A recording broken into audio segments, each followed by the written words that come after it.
பெண்கள்லாம் தலைவிதாங்க. உண்மையிலேங்க கவர்மெண்ட் விட பிரிப்பாரு. இதுல ஒரு ஊர் ஆட்டக்கார ஆனாங்க, வச்சுக்காதீங்க. ஆட்டாட்டு போயிட்டு வந்து 5 பேர் லேடிஸ் வேஷமே கிடைக்காத பஸ் ஏறி போறாங்க. நான் கேட்டேன், என்னங்க வேஷம் கழிச்சிட்டு போங்கன்னா அவங்க எங்கிட்ட கேட்கறாங்க, எனக்கு தெரியாதா வேஷம் கழிச்சுனா பஸ்ல டிக்கெட் கேட்பானோ, பொம்பளை வேஷம் போனா டிக்கெட் கேட்டாலும். நான் 4 பஸ் ஏறி போனோம், ஒரு பஸ்ஸுக்கு 20 ரூபா வாங்க, ஒரு பஸ்ஸுக்கு ஒரு ஆளுக்கு 80 ரூபா, 5 பேருக்கு 800 ரூபாய் நீ கொடுத்து கேட்கறான். அதனால போறாங்க. அவ்வளோ மரியாதை இருக்குது. தலைவியே பார்க்க சொல்ல ஒரு 4 கருத்து என்னன்னு கேட்டா, தலைவி அழகா சொன்னாங்க. ஜெயந்தி தாலி கட்டினா 3 முடிச்சு போட்டான் என்ற ஒரே காரணத்துக்காக என் மாமனார் என் மாமியார் என் கொழுந்தனார் என்று புகுந்த வீட்டோட பெருமையையும் புகுந்த வீட்டையும் புகழையும் நிலைநாட்டி கொண்டிருக்கிற அந்த இடத்துல நிற்கிறார். சொன்னாங்களா இல்லையா? நாற்று ஆனார் சொன்னாங்களா? நாற்று ஆனார், அதாவது ஒரு இடத்துல நாற்று நட்டோம்னா அது பிரிஞ்சு போட சொல்ல இன்னொரு நாற்று ஆனார், அந்த இடத்துல சிறந்து நிற்கிறாங்க. அதுக்கு உடனே வடிவல் சக்காலத்தீனா விரிவு சகல அஸ்தினா சொத்துகளுக்கும் பங்கு வருவதா சக்கலத்தே. ஓரகத்தினா ஒரே அகத்தில் வசிப்பவர்தான் ஓரகத்தே. இத தலைவின்னு சொல்ல இது.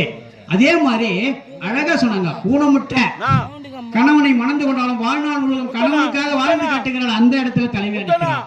குழந்தை பிறக்கும் போதே ஊனமுற்ற குழந்தை இருக்கும்போது கடைசிக்கும் காப்பாற்றிக் கொண்டிருக்கிறார், அந்த இடத்துல நிற்கிறார், தலைவியா நிற்கிறார். அந்த பெண்மணியிடம் தான் அன்பு பண்பு பணிவு பாசம் என்ற அத்தனை குணங்களும் இருப்பதால் தான் அரசாங்கமே பள்ளிகளில் ஆசிரியராகட்டும் மருத்துவமனைகளில் மருத்துவராகட்டும் அனைவரையும் பெண்களாக நியமிக்கிறது.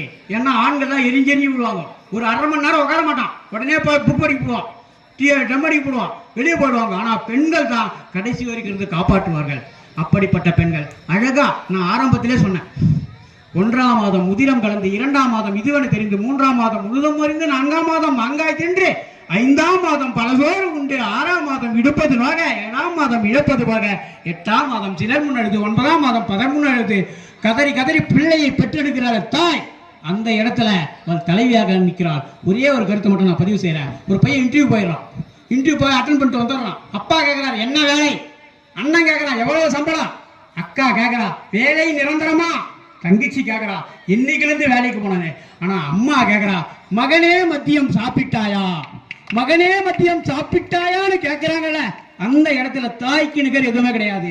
நான் சுருக்கமா தீர்ப்பு சொல்ல போனா என்ன சொல்றேன்னா, 49% நகைச்சுவைக்காக வேண்டுமானா சொல்லலாம், காலத்தின் கட்டாயத்திற்காக செல்போன் வந்துச்சு இது வந்துச்சு எதையோ சொல்லலாம். இவர்கள் கலாச்சாரத்தை சீரழிக்கும் எண்ணத்தில் தலைவலியாகத்தான் இருக்கிறார்கள். அது 49%.